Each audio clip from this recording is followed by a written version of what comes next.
Jadi tidur itu mekanismenya seperti tadi. Saat kita memasuki gelombang alfa, gelombang delta, maka saat itu kita masuk pada kondisi hipnosis itu namanya. Sehingga saat itu ya nur insan keluar, tetapi kita masih bernafas. Dan satu-satunya yang tidak pernah ikut tidur dalam tubuh kita adalah nafas. Makanya kadang-kadang kita ini ya belajar agama itu sudah kejauhan. Coba kita renungi sekarang. Ketika tidur mata kita tertidur, telinga kita tertidur, mulut kita tertidur, bahkan pikiran kita tertidur, semuanya lupa. Tangan kita tertidur, kaki kita, satu-satunya yang gak pernah tidur adalah nafas. Sedangkan Allah mengatakan, aku gak pernah tidur, gak pernah ngantuk. Kan sederhana. Siapa yang gak pernah tidur, gak pernah ngantuk pada dirimu? Kan nafas. Jadi kalau gitu siapa nafas itu? Kalau bukan dia. Masih mencari kemana-mana, padahal kita setiap hari bernafas. Makanya semua orang-orang belajar kesadaran yang diberdayakan nafas. Fokuskan pikiran pada nafas, sadari nafas, sadari masuknya, sadari keluarnya.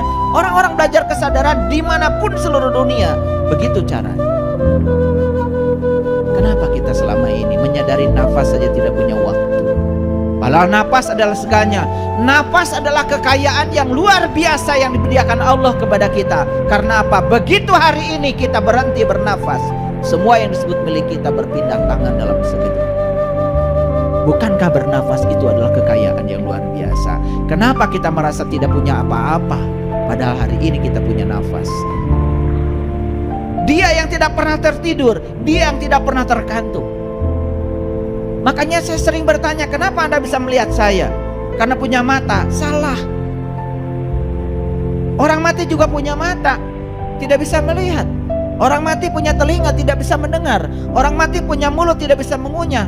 Jadi sebetulnya yang menyebabkan semua kita bisa melihat, mendengar, mengunyah, dan merasakan semua jenis makanan, bukankah nafas kita?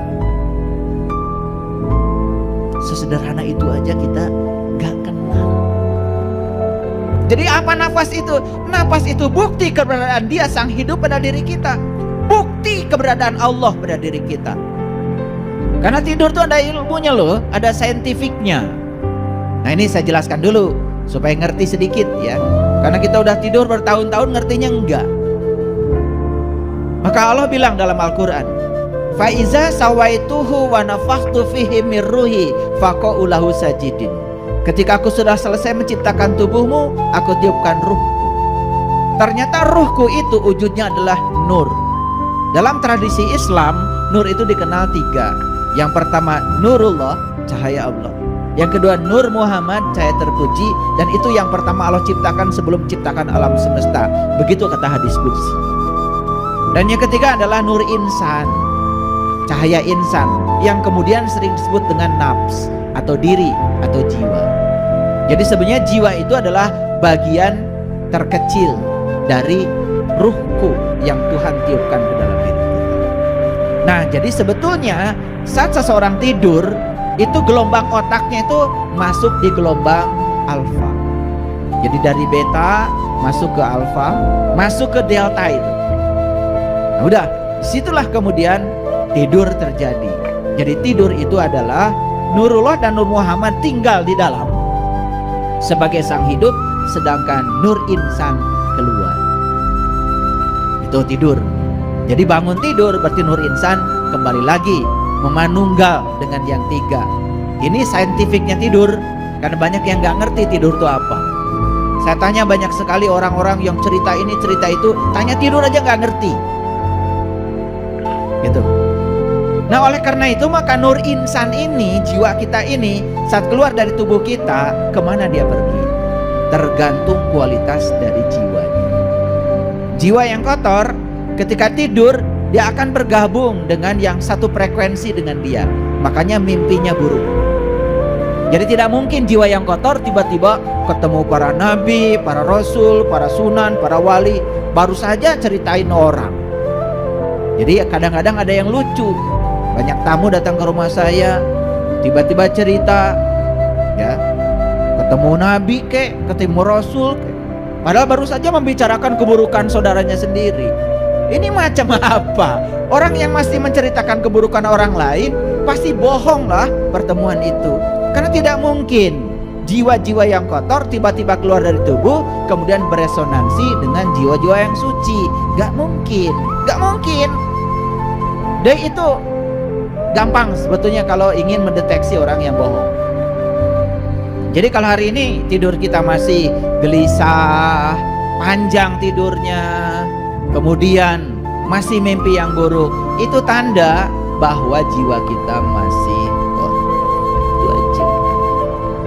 Gimana dengan ibadah yang sebanyak itu kita lakukan? Ya iya, ibadahnya pun dilakukan dalam keadaan tidak sadar.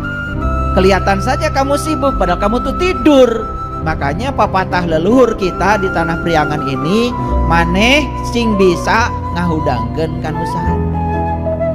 Jadi ngahudangkeun kanu sahare artinya bukan orang yang sedang tidur secara fisik dibangunkan, bukan itu. Yang paling penting adalah orang-orang yang kelihatan sudah bangun pada sesungguhnya dia masih tidur.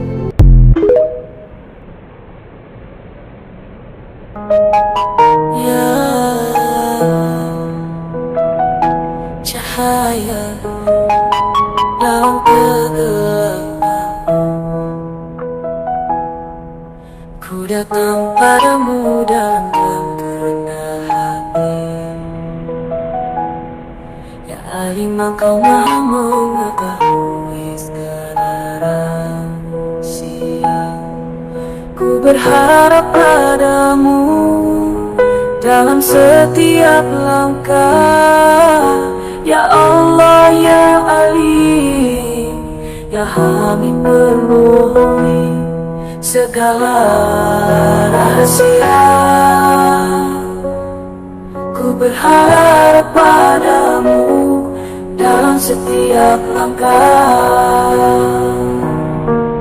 Ya Allah, Ya Alim, Ya Hamid, permohonan hati ini hanya padamu. Ya dalam doa, dalam sunyi bersujud padamu. Ku percaya padamu, wahai yang Maha Pengasih. Ya Allah, Ya Alim, Ya Hamid, permohonan hati ini hanya padamu. Dalam kegelapan Engkau cahaya.